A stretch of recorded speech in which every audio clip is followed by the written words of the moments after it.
everyone, this is Tamara from ShelfAddiction.com, and welcome to episode 14, an interview with Cindy Spencer Pape, a Book Chat Live author feature. This is one of my many live broadcast interviews where I am going to be exclusively talking with the talented authors that will be in attendance at Rust City BookCon here in Michigan this August. For those of you that aren't in the loop with what Rust City is, I have a link below in the show notes, or you can go to rustcitybookcon.com. Be sure to hit that follow button on Spreaker because Wednesday nights through the end of the month, I'll be right here talking live with authors, and I know you don't want to miss it. Cindy is the author of award-winning steampunk series. She's also the author of the paranormal erotic title Sea Change. I should mention that while Cindy is well known for her steampunk writing, she's been publishing paranormal titles for at least the last decade. Hey Cindy, thank you for joining. How have you been? I've been doing great, although it is an awful allergy season here in Michigan, so if I sniffle, don't worry, it's just the pollen. Oh man, that's the worst. Luckily, I've been able to escape the allergy thing, so... So how's your day going? Is it super hot for you too? It's really hot where I am. It's hot. It is. Michigan is not supposed to be this hot, so I told my old editor from Australia she can have her weather back. Oh. But so far we're stuck with it. I'm glad to be inside with air conditioning. I know, me too. I hope it doesn't last long. But we'll see. With Michigan, you never know what you're going to get, right? Wait 10 minutes, it'll change. Exactly. So I always like to start things off with finding out what you're currently reading. I know you writers like to read just as much as us book nerds do. So go ahead and share with us what you're reading right now. Actually, I just finished up an ARC review copy of a new steampunk mystery by Shauna Ruppert.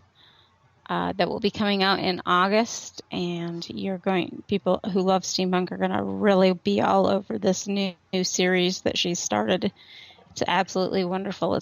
It's called A Hunt by Moonlight. And, oh, cool. I like steampunk. I don't read it too much, but I like it. Every time I do read it, I enjoy it.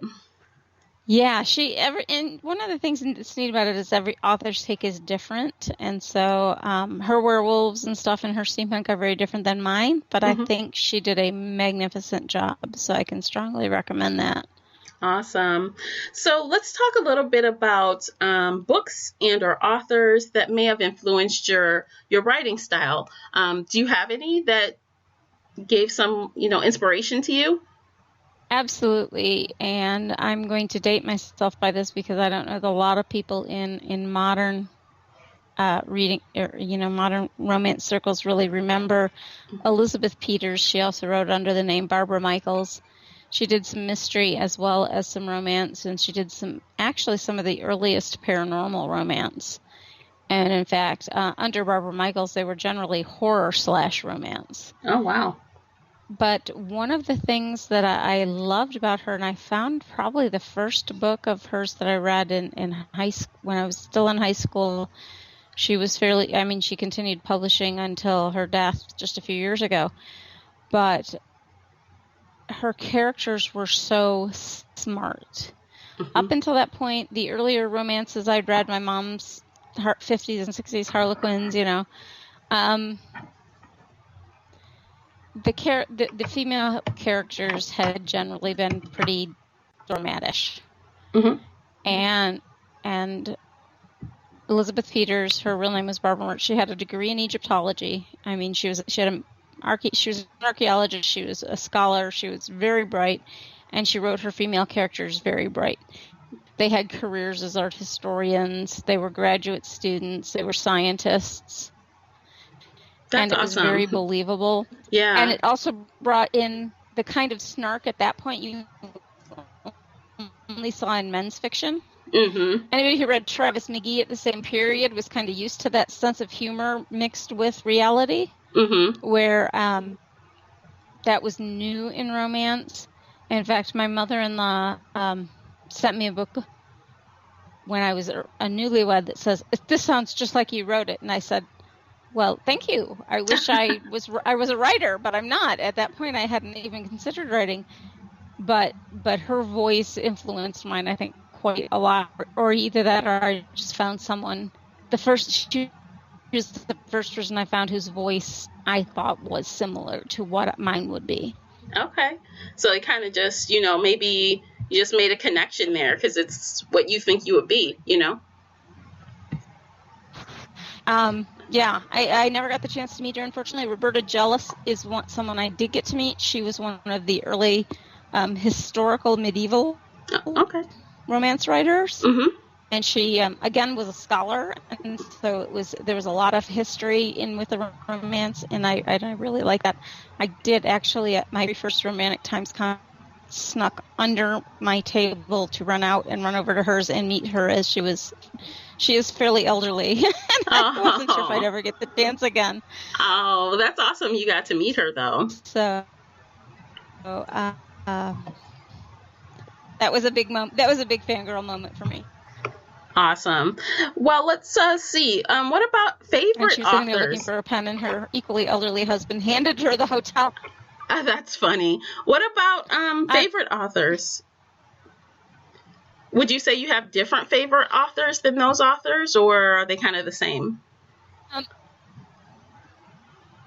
I mean, neither of them are writing anymore, so all their old stuff is on my keeper shelf, absolutely. But I think for a while then in grad school and in college, I got out of reading romance. Mm-hmm. Kind of thought, smart, supposed to read romance, and fell into that trap. When I came back to romance, it was Jane Ann Krentz, who was more into her some ESP kind of stuff, into her romantic suspense. Linda Howard occasionally threw some curveballs in that same kind of area. Mm-hmm. And Elizabeth Lowell. I think those three authors are really what brought me back into romance, and the genre of paranormal romance had really just started. Mm-hmm. Dara Joy was another one that, and I think she only ever had a few books, mm-hmm. but without her, I don't know that I have gotten back into romance and gotten into writing it. That's awesome. Jane Ann Krentz, she still publishes a lot now. I feel like I read something from her last year. I still suck them up and read them.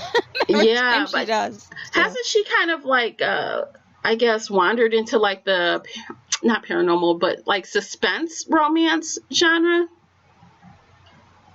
She does a little bit of everything. I mean, mm-hmm. she's got different names even that she writes historical under, that she writes.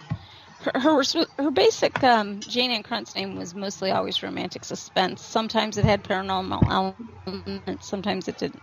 Mm-hmm. And then Jane Castle was futuristic.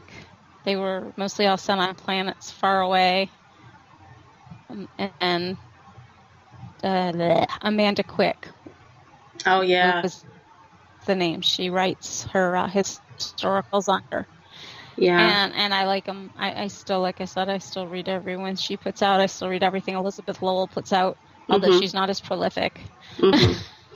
But, yeah, those cool. are big favorites. That's awesome. So let's talk about your book a little bit. Sea Change, that's your featured title that we're talking about today. And you won an award for this title. So do you want to share a little bit about your award that you won for Sea Change? Okay, the award is the Prism from mm-hmm. Romance Writers of America's Fantasy, Futuristic, and Paranormal Romance division. Mm-hmm. And they give out the Prism Awards every year to paranormal and in different categories of paranormal. Every year I've entered with a steampunk book, and every year they haven't gotten enough steampunk books for the category to go. So I've never won anything from them with steampunk. But I did with the erotic paranormal romance Sea Change. So I was very excited about that, because it's a book I worked long and hard on getting that one put together and published and put out. Well, congratulations. That's awesome. That's a great accomplishment. So let's talk a little bit more about like the plot and stuff. So where does Sea Change take place? Obviously the sea, but where in the world? Actually, they move around. They they cover a fair bit of the Pacific. Uh-huh. It starts off the coast of Mexico, just south of San Diego. Mm-hmm. They spend some time in San Diego. They spend some time on Santa Catalina Island. They spend some time on an island that doesn't really exist in the real, a couple islands that don't really exist in the world, that I made up because I needed them. Mm-hmm. Mm-hmm. The Greek gods are involved. There are pirates, modern day pirate drug smugglers, and there are other paranormal beings in it as well as the merfolk, but the merfolk are the main focus of the story. Okay, awesome. So, like, what made you decide to write about, mermaids and the sea? What inspired you to take that route for this story? This was one I'd been saving up for a while. I knew I wanted to do it eventually, and someday I may even come back to this as a series, but I was a kid from Michigan who decided I wanted to be a marine biologist. Mm-hmm. And after I got my undergraduate degree in biology from Central Michigan, I went out to Southern California to study dolphins and realized there were 8,000 other Midwestern kids who did the exact same thing. And there were maybe 2 opportunities to do it. Oh, no. And so most of us ended up studying something else. Mine was desert iguanas. A friend was banana slugs. Another friend studied cowbirds. Another one ended up doing DNA sequencing on cave crickets. Wow. So we all ended up doing all these different things, and I thought, well, wouldn't it be cool? How could my character have gotten to actually do the stuff that I didn't get to do? Mm-hmm. And it's because I asked a speaker one time if a person really wanted to be a marine biologist, what was his best advice? And his answer was marry well. Because nobody funds this stuff. You have to have your own funding. Yeah. And so my character, Heidi, who is a marine biologist, she's from Minnesota. She is a big, tall, blonde Norwegian girl, which there are lots of in Minnesota. Mm-hmm. Did the same thing I did. She fell in love with dolphins on a childhood visit to SeaWorld. Went out there, but she was lucky enough to become best friends with someone who had money. Mm-hmm. And so she and her friend Brad have basically funded all their own projects up through grad school, and now they're doing their postdoctorate off the coast of Mexico studying dolphins. Oh, wow. And so that's where all of it begins. Oh, and very she's interesting. as unlike me in some ways as you can get. If anybody's ever seen pictures, I'm very short, very dark-haired, and she's tall and blonde, but we have that in common, that we were the Midwestern kids who wanted to go learn about dolphins. Oh, that's awesome. So let's talk a little bit about Heidi. Obviously, Heidi is very smart, and at some point she meets Jake along the way. After the drug deal, it's no secret, it's in the blurb, I think, that after the drug dealers leave her for dead in the ocean, he rescues her. So she finds herself on a boat with a sexy guy who can't really explain what he's doing there. Wow. Okay, so sexy Jake. So that makes me think we have some insta-lust going on. Is that what it is with them? Definitely insta-lust. Yeah. It's pretty vanilla for an erotic romance. It's not anything E.L. James would be writing. It's hot, but it's pretty mainstream. Mm-hmm. However, the sexy parts start right away, and it's very strong, very early attraction between the two of them. And she discovers that he is sort of a detective. And again, this is a flashback to the Travis McGee novels, which, again, probably too old for some of our audience. But Travis McGee lived on a boat, and he said he found things for a living. Okay. He wasn't a detective because that required a license. Mm-hmm. But people could pay him to find things. Oh, wow. And so that's how my character, that's how Jake describes himself to Heidi. So she hires him to help find either the body of or who hurt or what, because Brad is missing after their boat accident. They're running with the drug dealers. Mm-hmm. Her best friend is missing. And so she hires him to either find her friend or his body or find out what happened to him. Wow. So is it like a really slow or, not slow, but, steady revelation of what, Jake is? Because obviously he doesn't appear as a merman to her right away, right? It is one night she comes up on deck and sees him shifting. Oh, Jake Lord. has his own story. Jake's story is a backwards retelling of The Little Mermaid. Okay. Huh. He wanted to run away from home, traded his position for the freedom to walk around on two legs most of the time. Mm-hmm. And the merfolk in my world can shift into human form, but only for, say, a few hours at a time, not for days and days and days. So now Jake has 5 nights a month that he has to change into a merman from midnight to, I can't remember, I think it's just for an hour. Oh, wow. But, and so, no, it's not a slow reveal at all. It's just one night he's not in bed and she goes looking for him and sees him change and climb back onto the boat. Oh, what a shocker. You're sleeping with someone and then you find out they have a big fin. Like, oh my God. and I will say my merfolk are dolphin-based. They're not fish-based. Okay. Because as a biologist, that never made any sense to me. Because dolphins are, at least, when we talk about shifters and stuff, I tend to like to keep it mammals, not dolphins. Being mammals always made more sense to me. Yeah, I can see that. So, what about Jake? Is he kind of like an alpha or of the beta variety, like his personality? Oh, he's very much alpha. He was running away because he was the prince, but his mom is still very much in control of their kingdom, and so he didn't want to be under mom's thumb anymore. So that's why he ran away 70 some years ago. Wow. So he's been away from his people for a long time and would like to get back to them, but can't because of this agreement he made. Yeah. So Heidi, though, is she also kind of like a very strong character, or is she kind of like submissive to Jake? Maybe a little bit in bed, but otherwise, no.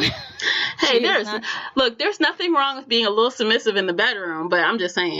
No, that's exactly it. She's a little bit submissive when it comes to that, but she is very much a dominant. Again, somebody who's had to fight tooth and nail for her education. She's had the dumb blonde stereotype all her life that she's had to fight. Yeah. The California beach girl who's not really a California beach girl. She's worked for every single thing she has and fought for it tooth and claw. So. See, I like that about her character. They're a good matched pair. Yeah. So, are there any like third parties that may be threatening to their relationship, or are they kind of like in it to win it from the beginning?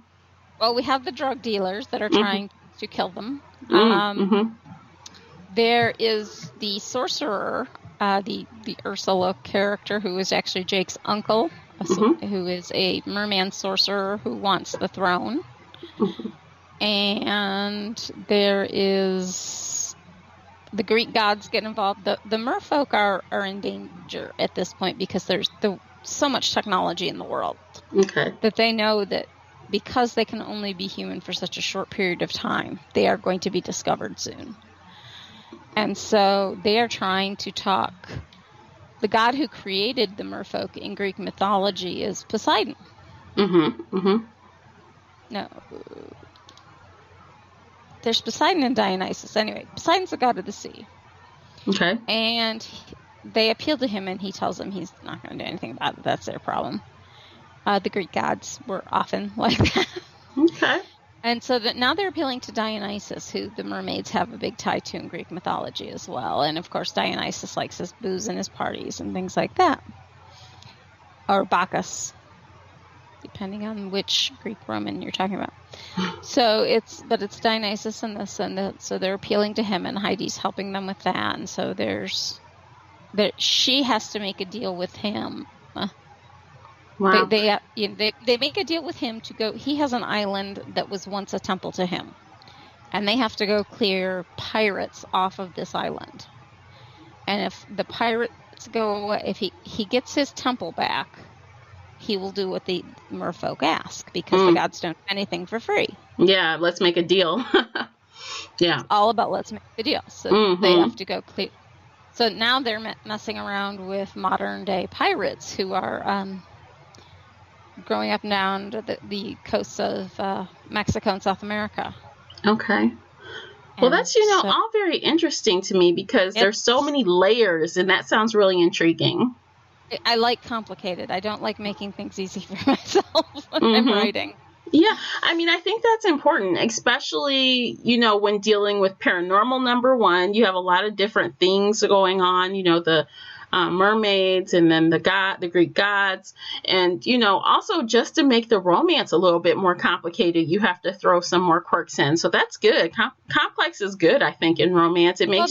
but there's also the fact that he's going to live 5 times longer than she is. Oh, wow. Okay. So that's a problem. And yeah, because he's already 70 plus years old, right? Struggle that he looks 30. No, they live 1,000 years or so, and she won't.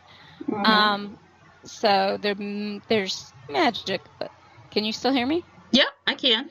Okay. There was this moment of silence. I was afraid my mic had died. Uh-huh. So there's that complication too. Also, the fact that he is supposed to lead their people, and that she doesn't necessarily think she'd be a very good queen when she's, not even a member of their race. Mm-hmm. So there's, and as a scientist, it's killing her not to be able to write a paper about this. Of course. she really wants to go tell National Geographic about the merfolk, and they have to trust that she's not going to. Yeah. So she's being watched very carefully. Okay. So that's a lot going on. So did you come across any, challenges in researching, maybe even, I don't know, creatively with coming up with, these elements of this story? No, this is one that actually the first, I kind of wrote it in 2 halves, and that does show in the book that there's the power up through the drug dealers, and then there's the second half, which is the pirates. Mm-hmm. And other than having at first point my critique group saying this isn't long enough, you need more, that was probably the only time I really ran into anything. Other than that, the only issue was selling it. I think I got 5 or 6 publishers who said in the beginning, "Oh, this would be great. This is great, but I just bought something just like it." So I did end up. It took me a long time before I sold it to Alora's Cave, which is a digital publisher. Whereas I had been really hoping this would be my big New York breakout book, but obviously that didn't happen. Oh, well, at least you got this title published, so you can share it with the world. Speaking of, published, let's talk. I will be selling it I will have copies available at Rust City Book Con. Awesome. Well, that's good, because I'm glad you mentioned that, because you have a refreshed cover. Are you going to have the new cover art at Rust City, or the original cover art? The paperback copies are all the new cover art, and they didn't even they changed the cover before they started printing they changed the cover art before they started printing the paperback. So all the paperbacks have the new cover. Okay. But I do kind of still admit to a sneaking fondness for the one where it's just Jake swimming. Well, they say never judge a book by its cover, but it always is. So tell us, everybody does. Yeah. So tell us a little bit why the cover was changed and why you like the first cover a little better. Well, I like it just because I'm an oddball, I think, and that's something different. But and it really, to me, has that oceanic. It's got very much it looks like Jake. It just really looks like what I envision Jake as. The romancy cover is just a romance cover, and I don't think it stands out as much. Mm-hmm. But it has certainly drawn more attention to it from romance, from in the romance field. So I guess it's doing its job. Yeah, you guys out there, check out my blog. I have both covers on the featured blog post for Cindy. Go ahead and vote. Let us know which cover you like better. We definitely want to know, right? Yep. I will report it back to my publisher. Yeah, especially if it's the one with the man in the sea. Like, see, they like this better. Oh, no, then I'll have to smack myself in the face because I did agree with the change. So. Oh, you know. It wasn't against my will. I liked the other one, but I agreed that I thought the other one would sell better. Yeah, but you know what? I like both covers, honestly. But the second one, like you said, it does kind of go along with other covers you see nowadays. So, right. If someone's just looking, picking up books based on covers, I could see why that would grab someone's attention because it looks like other things they might have in their basket already. Right. So I get it. Cool. So is there anything else you'd like to share with the listeners out there before we go on to the next topic about this book? There are, like I said, I do bring in some other paranormal creatures. Jake has some friends he calls on that I hope someday to actually be able to write some books for. We have another kind of shapeshifter, and I honestly I'm not going to spoil what that one turns out to be, and I'm not even sure if I reveal it in this book. Mm-hmm. So I know what he is, but I'm not sure it comes out in this book. There is a human sorcerer who I have a lot of fun with. He sits around with a guitar playing Jimmy Buffett songs, and also works for the Drug Enforcement Agency. So I love to mix things up, and I think that's one of the things that paranormal in general lets you do, is just throw in all kinds of stuff that wouldn't work in the real world and let you have a lot of fun. Yeah, you gotta, suspend reality and just jump right on in, So yeah. So tell us a little bit about what you're working on right now. Like what's coming? I have just finished up my steampunk series. I actually am at a point in my career that I have almost never been at, which is where I have nothing due. And it's scary as all get out. It really is. So I'm kind of playing with some stuff. I'm looking at some straight up historical romance using some of the research I did for the steampunk, but taking the fantasy and science fiction elements out of it. Mm-hmm. I'm looking at playing around in the science fiction world with less of the romance, more of the science fiction as another option. And I'm looking at the possibility of doing some more stuff set in the 1920s.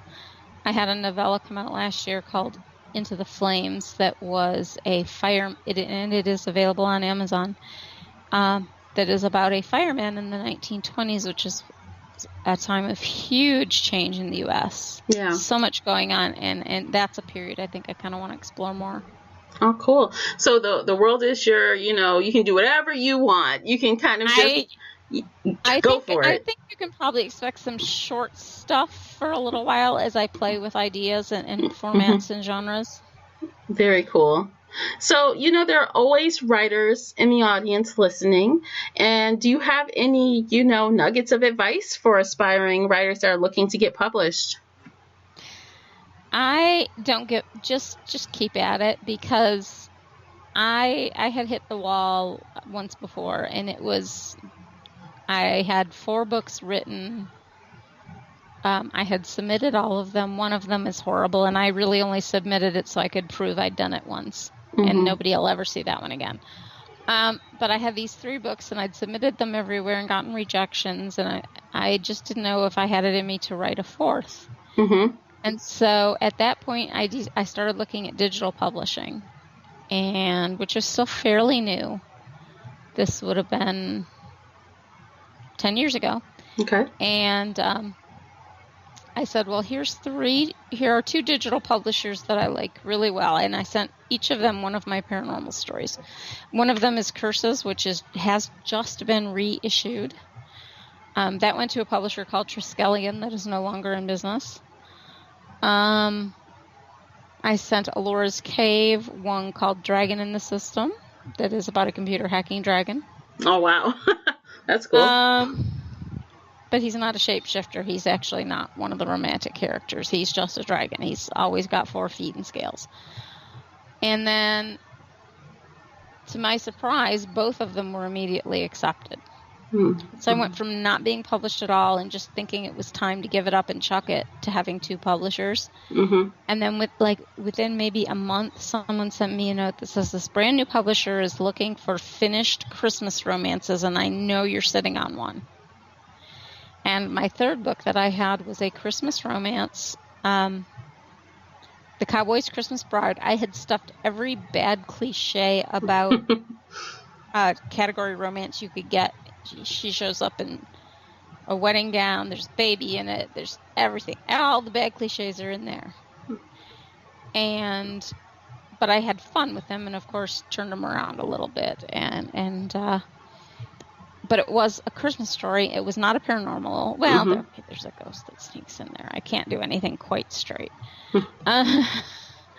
So this brand new publisher, Wild Rose Press, was looking for finished Christmas stories so they could get some Christmas stories out their first year. Yep. And I sent it to them, and 2 months later it was on the shelves and is still available from Wild Rose Press along with the rest of the series. Awesome. So all of a sudden I had 3 publishers, and they wanted sequels, and right. Well, and then Triskelion went out of business, and so so it's been a pretty busy ride ever since then. I think this is the first time I've ever really been at loose ends. Yeah. And so that's probably good for me. It's probably good to have some time to regroup and rethink and reorganize. Yeah. So that's the moral of the story, guys. Don't give up, because you never know what's going to happen. You never know what's around the next turn. No, because that one more letter, okay, if neither one of these hits, I'm done. And all of a sudden I have 3 publishers. Yeah. That's cool. So, yeah, it's totally. Jennifer Cruzy at a conference, I heard her say once, getting published is like being struck by lightning. The difference between a published author and an unpublished one is having that finished manuscript in your hand when the lightning strikes. Okay. So just have it done. Keep going. Write the next one. Keep submitting. Keep doing it.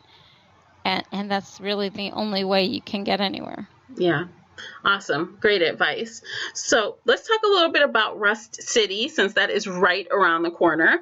I'm so excited about it. I really am.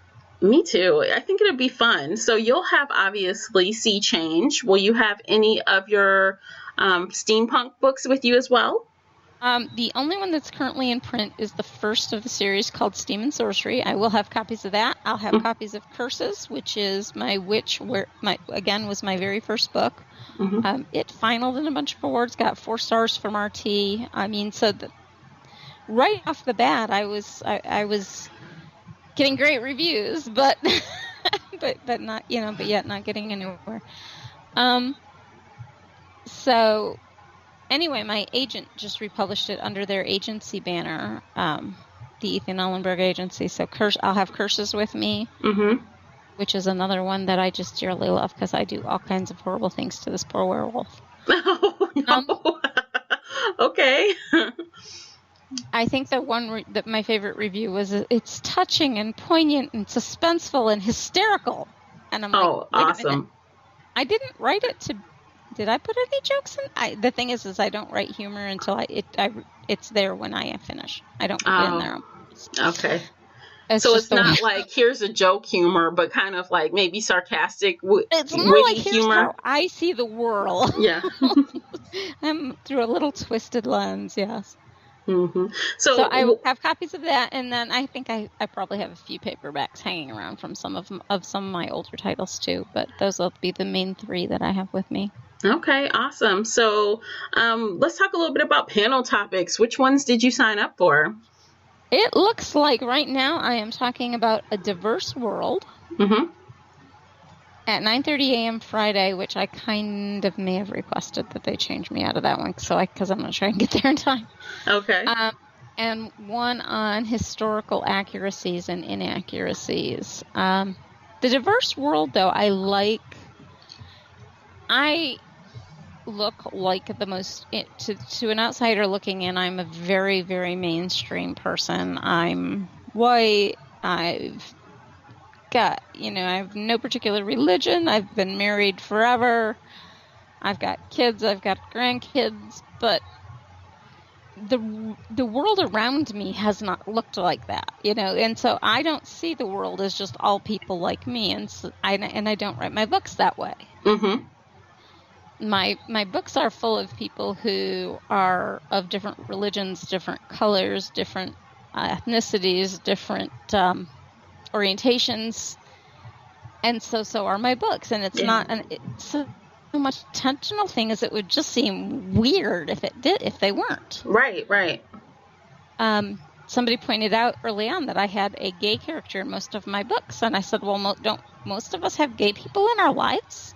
Yeah, I mean, unless you're living under a rock, most. And it wasn't necessarily intentional. It's just, it just is. And when you're writing Victorian London, it's a pretty milky colored. But even then, there were people from India and Pakistan coming in. There were Chinese coming in. And so I like to bring in as much as I can of the diverse ethnic groups that are in an area at a given time. Oh, well, it sounds like you'll be great for that panel. So hopefully you don't switch it.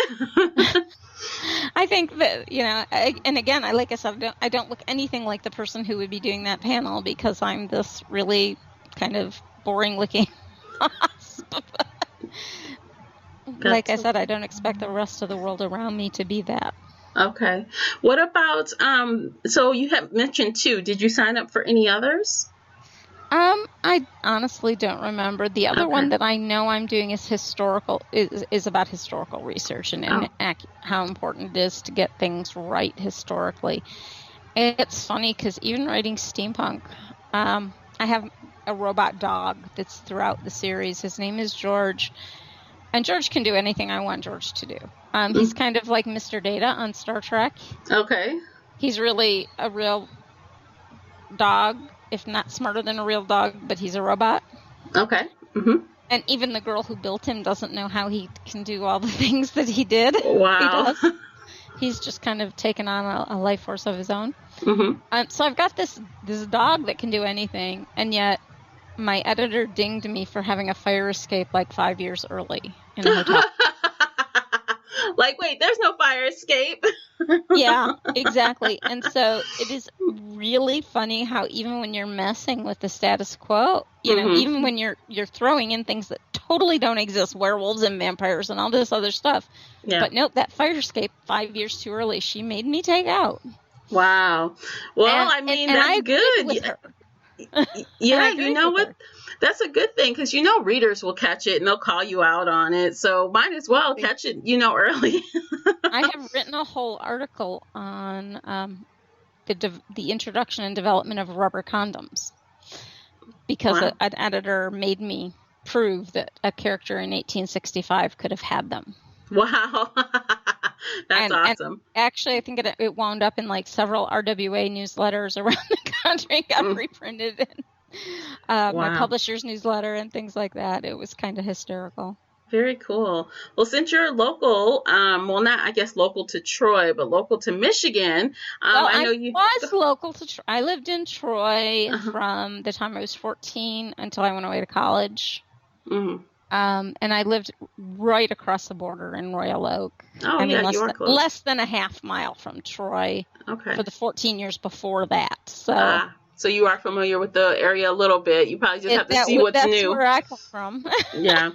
So there's a local Michigan Renaissance Festival, and I know you like to dress up. Are you going to that this Oh, absolutely. Yeah. I don't know this year. I don't think we're going to do season passes just because we've got a bunch of other stuff on our plates. But some years, my husband and I do season passes, and we go every weekend. Wow. But we also dress up and do steampunk events. Mm-hmm. There is the Motor City SteamCon, which I actually have to do before Rust City. Mm-hmm. So half of my brains is kind of gearing up for the Motor City SteamCon right now because it starts in about 10 days. Okay. Running the 22nd through the 24th, and it's in Livonia. Mm-hmm. And so all the steampunks will be there dressed all crazy, and I'll be doing some panels there and some book signing and all that fun stuff. But I'll also be doing a lot of shopping because there's that's really cool stuff at steampunk cons. Oh, that's cool. I can imagine. I've never been to one, but I can imagine they'd have some really cool stuff, just thinking about what's in the books and stuff like that. And then we have 2 Renaissance festivals yet this summer in Michigan. There are actually several, but a couple of them are already over.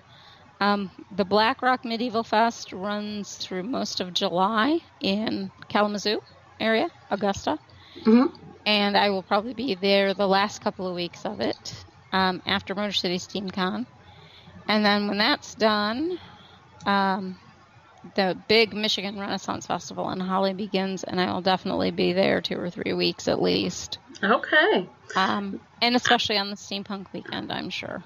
Yeah, I always like to go, but I've had the worst luck the last couple times. It's always been raining, and I'm walking around in the mud, and it's just dreadful. I'm like, why do I always make plans to go, and it's a rainy day? I hate that. And a backup date. On the other hand, if you bring good shoes and a good umbrella, that can be the best day because you're not elbow to elbow with everybody else. Yeah, that's true. That's true. Parasols are a wonderful fashion accessory. They are, but unfortunately I had a very modern looking one and it didn't really fit in. So. Actually, mine is just a big black umbrella for those things. But awesome. So excellent. I'm looking forward to seeing you at Rust City. I'm sure it will be a blast. Yeah, that sounds really cool. Oh, and there's meet and greets. I will be in full steampunk, I promise, for I'm part of the historical meet and greet group Friday night. Oh, that's fun. So anybody coming to Rust City, be sure to try to take a part in that, because I know you'll want to see everyone dressed up and stuff, right? And there will be many, many prizes. Oh, yes. Prizes are good. Prizes are good. Show up, you guys. All right. So that's it for that part. And the only thing left to do is the really fun lightning round. Are you ready for this, Cindy? Are you ready? All right. Let me take a drink here. Okay, so everybody out there, what this is I have 60 seconds. I have 60 questions. Some are book related, some are not. Don't worry, we probably won't get to all 60, excuse me. Most usually hit around 20 or so. The only rule is that you have to answer definitively. So if there is a or B question, you must answer one or the other. You can't choose either, and you can't choose both. And then you're trying to break me. Yes, you have to choose. You have to choose. And that's it. So did you get your drink? Are you ready? Yep, I'm ready to go. Okay, I'm going to start the timer so I don't go over. And we'll just try to blast through these. All right. Romance or erotica? Romance. Hero or villain? Hero. Tea or coffee? Tea. Name a book that you've read in one sitting. Most of them. Oh, wow. Beer or wine? Neither. Vampire or werewolves? You cheated on that, by the way. Wine, if I have to, and werewolves. All right. Dogs or cats? Dogs. What's your favorite place to read? Anywhere. Bed. Anywhere? Yep, that counts. Okay. Early bird or night owl? Totally night owl. What's your favorite food? Popcorn. Oh, mine too. I love popcorn. Let's see. Series or standalone books? Series. Audiobook or bookish podcast? Audio book, I guess. Okay, that's it. That's all we had time for. All right. See, that wasn't so bad, was it? No. It's good fun. Thanks for doing that. And the real answer to beer, wine, tea, or coffee is none of the above. It's always Diet Coke. Really? Almost always. It is what flows through my veins instead of blood. Oh, no. Well, you know what? I do drink Diet Pop, so I do think Diet Coke is good. I've always drank Diet Pop ever since I was a kid. Regular stuff just doesn't taste right. No, I agree. It tastes funny. Totally. I hear you on that. So is there anything else you'd like to share before we sign off this evening? No, I think I'm really looking forward to Rust City. I'm really excited about the idea of a multi-genre con here in Detroit. I think we've got a great writer community here that a lot of people don't realize is here. And we've got, I think, a lot of readers here, maybe because the weather's so unpredictable. But yeah, I think this could go on to be great, and I'm really excited to be a part of the first one. Awesome. Well, I'm glad you'll be there, and it was great talking to you today. Thank you. Thanks so much for having me. All right. Okay, you guys, be sure to follow Cindy all over social media and pick up a copy of her title, See Change. All the links are below in the show notes. Before you go, be sure to hit that follow button on Spreaker, the only place where you can listen live, or subscribe and listen later on iTunes and Google Play Music. That's it for today. Thanks for listening. Until next time, happy reading. Bye, guys.